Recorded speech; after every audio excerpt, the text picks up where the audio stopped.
Hello everyone, welcome to another module in this online course, Strategy and Introduction to Game Theory. And in the previous module we had seen a simple example of a game that we called, or the game that is known as the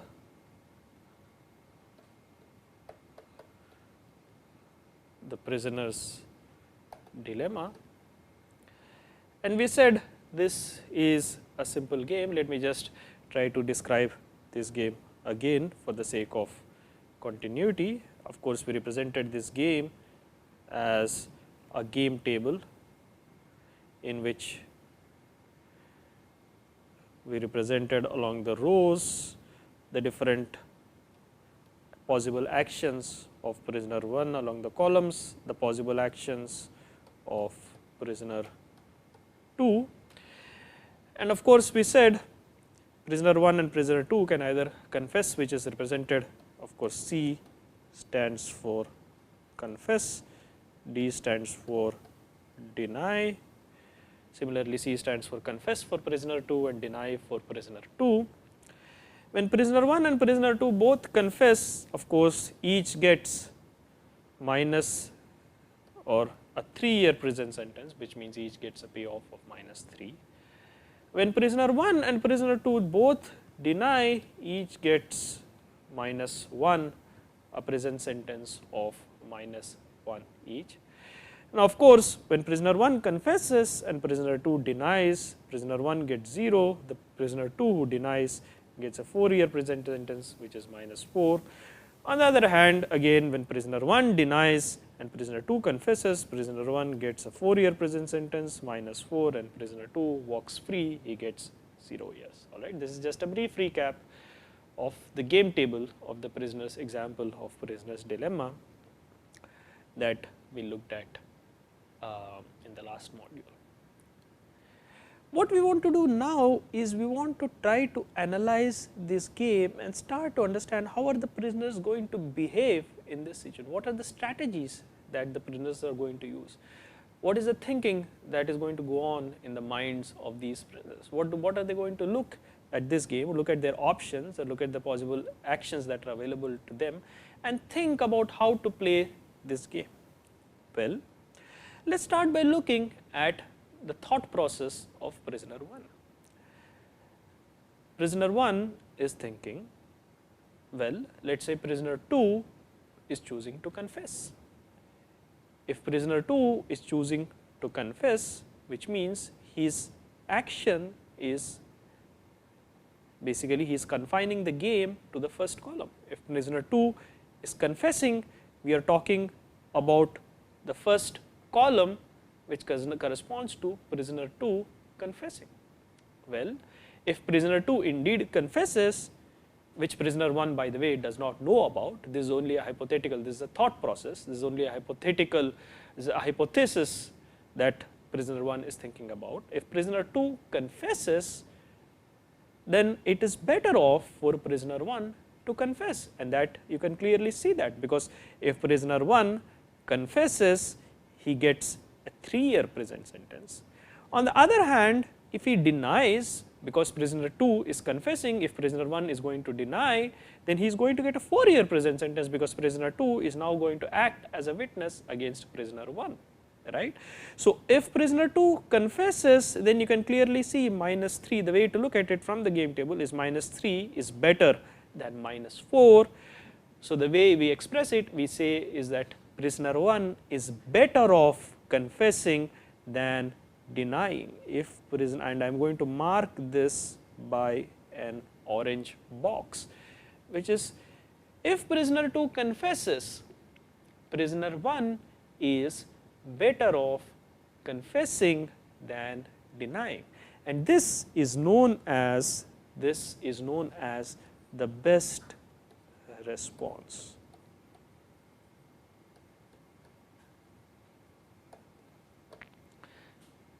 Or PR. What is the best response? The best response of player I for a fixed action of all fixed action combination of all the other players. So, we are talking about best response of player I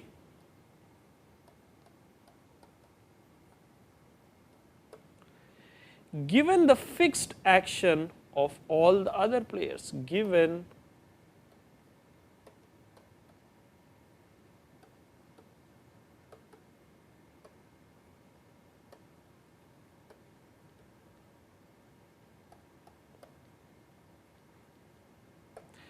we are talking about the best response of player I given the fixed action of all the other players. For instance, best response of player 1, what we just illustrated is best response of prisoner 1 given the action of the other player, which is to confess, is to, obviously what we saw is to confess, that is given that prisoner 2, that is the other player, has confessed, best response of player 1 is to confess. Now, let us look at if player 2 denies. If player 2 denies, if player 1 confesses, he gets 0 years in prison. On the other hand, if he denies, he gets 1 year in prison.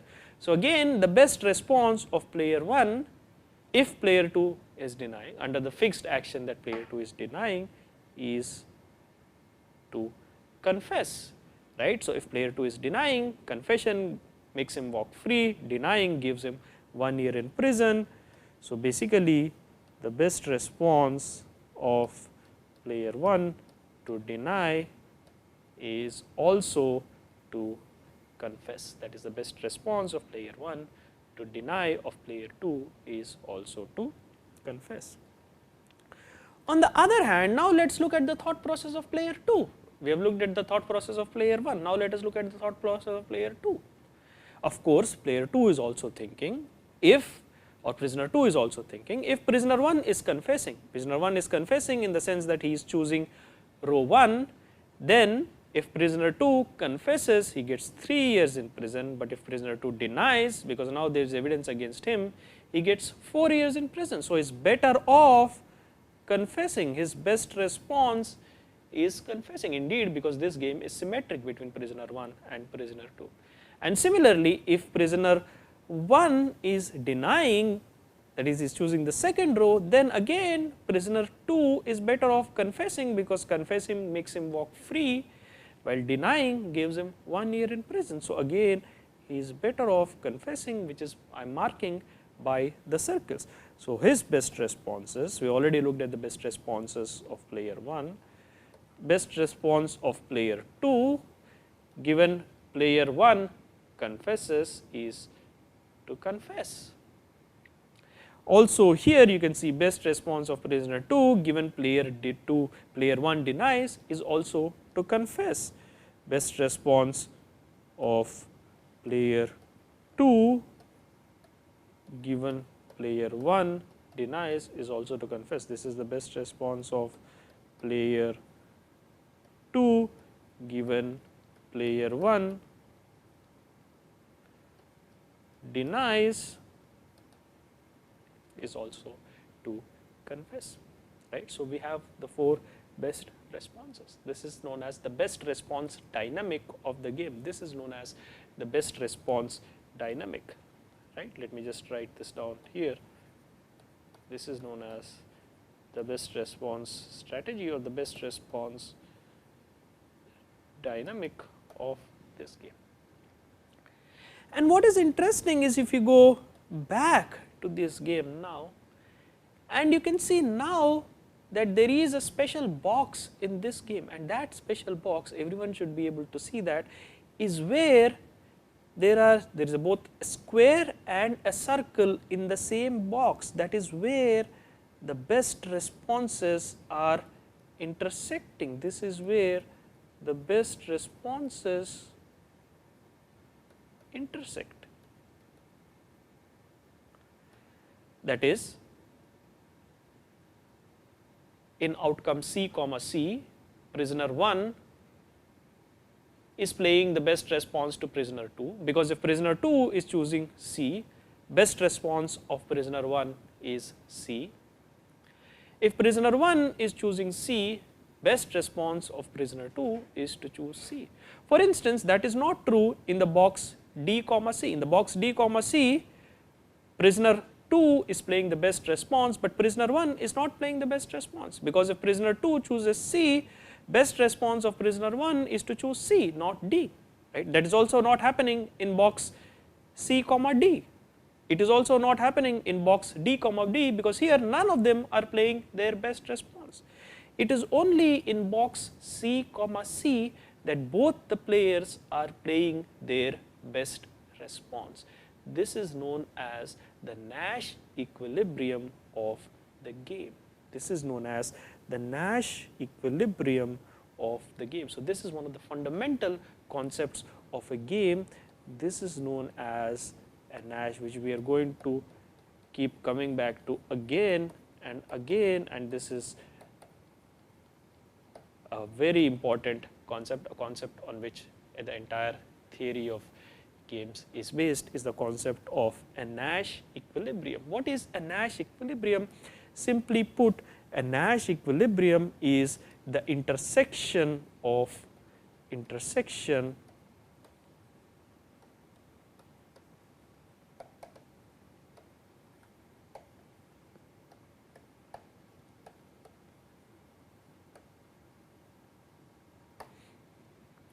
that is to say that each player is playing his best response to the actions of all the other players. That is, each player in a Nash equilibrium, which we are going to denote by NE, this Nash equilibrium is frequently abbreviated by NE.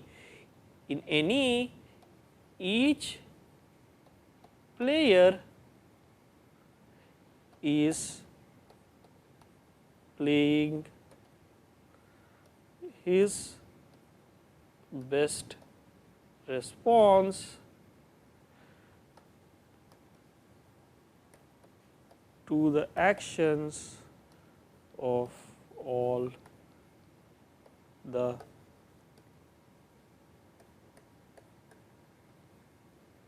other players. Indeed, because if you go back again, look at it, C comma C is the Nash equilibrium, because for player 1, C is a best response to C of player 2, and for player 2, from player 2's perspective, C is his best response to C of player 1. So each player is playing the best response to the other, right. So this is a place where the best responses are intersecting, and therefore this is known as the Nash equilibrium, because the best response of prisoner 1 to C of prisoner 2 is C, and the best response of prisoner 2 to C of prisoner 1 is C. So this is known as the Nash equilibrium, where the best responses are intersecting. That is, each player is playing his best response to the actions of all the other players. And this Nash equilibrium has interesting implications. The Nash equilibrium has interesting implications.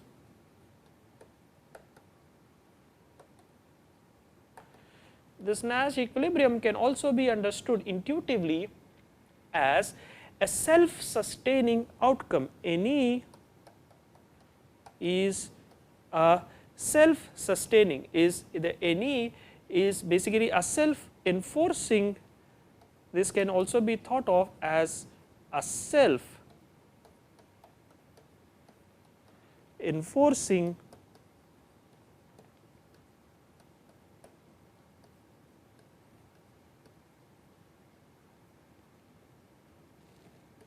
What do we mean by a self-enforcing agreement? A self-enforcing agreement is basically a sort of agreement which does not need any other extraneous agency to enforce it. Let us try to understand it better.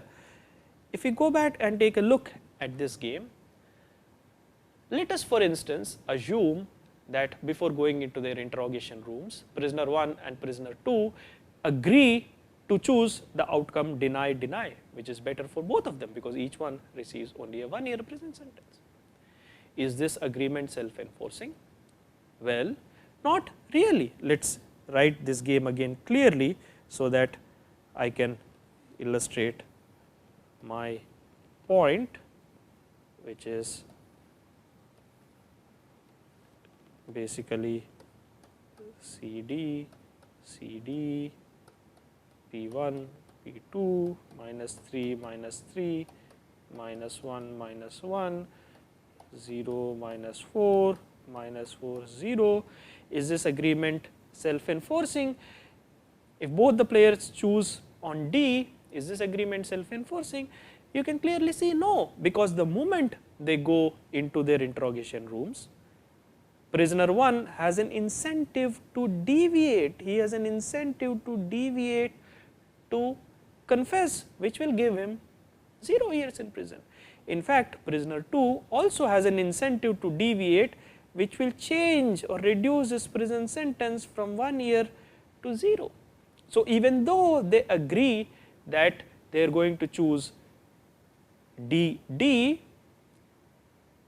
this agreement is not self-sustaining, because the moment they go into their interrogation rooms, they have each one has an incentive to deviate. How about DC? If prisoner 1 choose and prisoner 2 agree on DC, well, clearly you can see that in this scenario, prisoner 1 is not happy, because if he chooses D, he gets 4 years in prison. So, he has an incentive to deviate to confess. That is, if he is choosing to, if they initially agree that prisoner 1 is going to deny and prisoner 2 is going to confess, prisoner 1 is going to have an incentive to confess. So, it is not a self-sustaining agreement.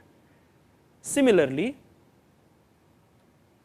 you can clearly see again C, D is also not a self-sustaining agreement, because if prisoner 1 chooses C, prisoner 2 chooses D, prisoner 2 has an incentive to deviate to C. So, the only self-sustaining agreement is in fact C, C. Why? Because if both prisoner 1 and prisoner 2 agree prior to the interrogation, if they agree that they are going to confess, then they are going to indeed confess, because neither has an incentive to deviate, because if prisoner 2 deviates from C to D, he ends up increasing his prison sentence to -4, therefore, he is not, there is no incentive to deviate for prisoner 2. Similarly, for prisoner 1, if he chooses to deviate from C to D, he is going to end up increasing his prison sentence from 3 years to 4 years. So, he has no incentive. So, you can clearly see CC is the only outcome, the action outcome or the strategy outcome in this game, from which no prisoner has an incentive to unilaterally deviate, that is deviate from this outcome. Therefore, CC is a self-enforcing agreement, that is, if both prisoners agree on CC, they are indeed going to choose CC in their interrogation room, and therefore, the Nash equilibrium is also Nash equilibrium is also a self-enforcing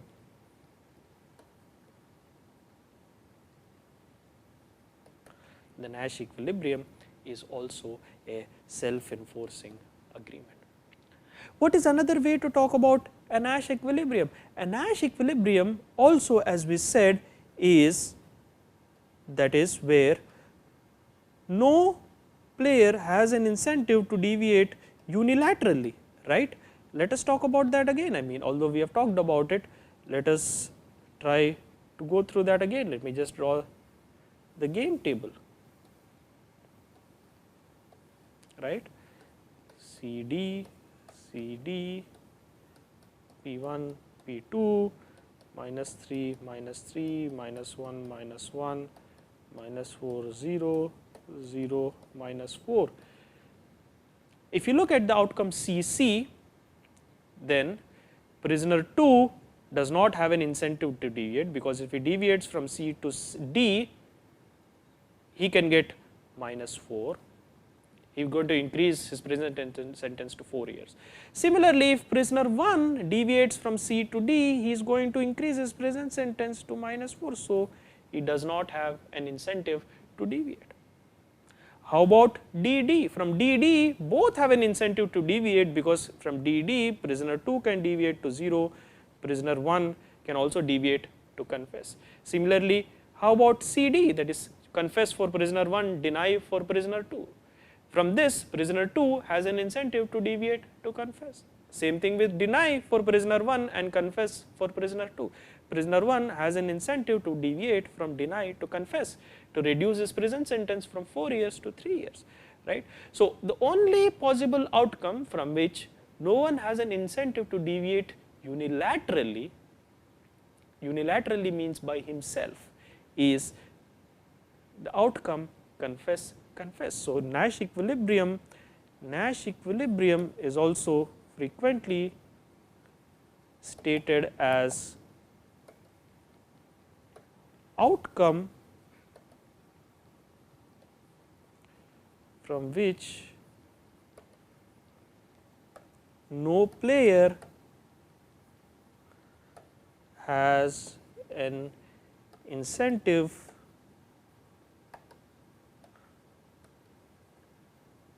to deviate unilaterally.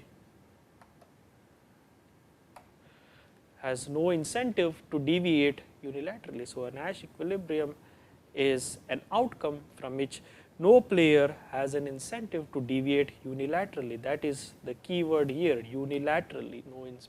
No player has an incentive to deviate unilaterally. Another way to look at the Nash equilibrium is that the Nash equilibrium is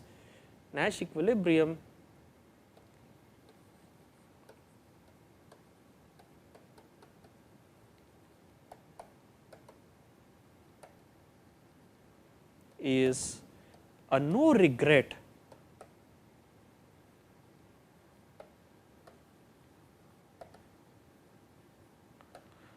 What do we mean by a no regret outcome? Let us go and look at it again. If you look at the game of prisoner's dilemma,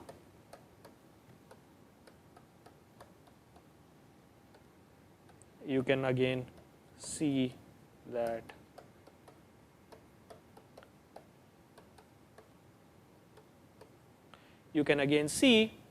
that if the outcome is confess confess, then none of prisoner 1 or prisoner 2 have any regrets, because you cannot further improve your payoff.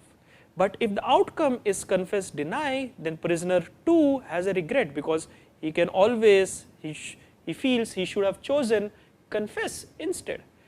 Similarly, if the outcome is deny confess, then prisoner 1 has a regret, because he feels he should have chosen confess rather than deny. And of course, if the outcome is deny deny, then both of them have a regret. Both of them feel that prisoner 1 feels he should have chosen confess, prisoner 2 feels he should have also chosen confess. Therefore, in this case, in any other outcome other than confess confess, both of them have regret. So, C comma C is the only no regret outcome. This is the only no regret outcome, which is the Nash equilibrium of, which is the only no regret outcome, which is the Nash equilibrium of this game. Right.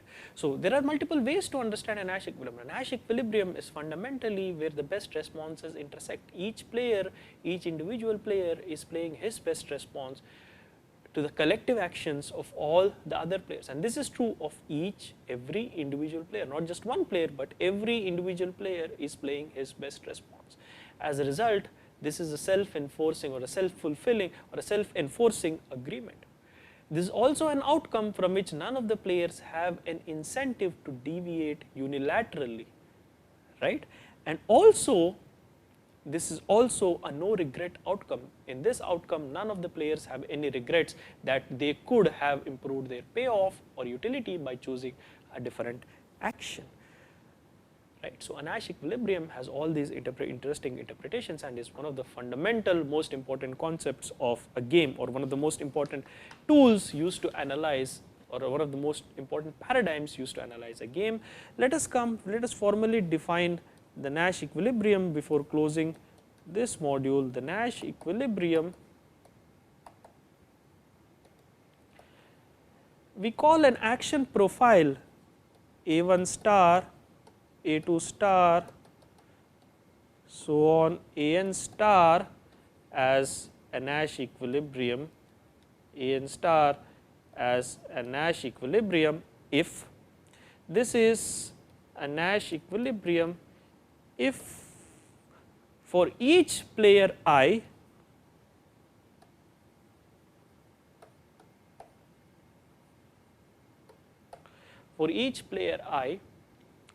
his payoff ui of a I star comma a minus I star. Remember, this is the notation that we use. A I star is the action of player I in equilibrium action, a minus I star is the equilibrium action of all the other players. This is greater than or equal to the payoff of player I from any other action I give for a fixed action profile A minus I star of all the other players, and this has to hold for each player I and each action AI has to hold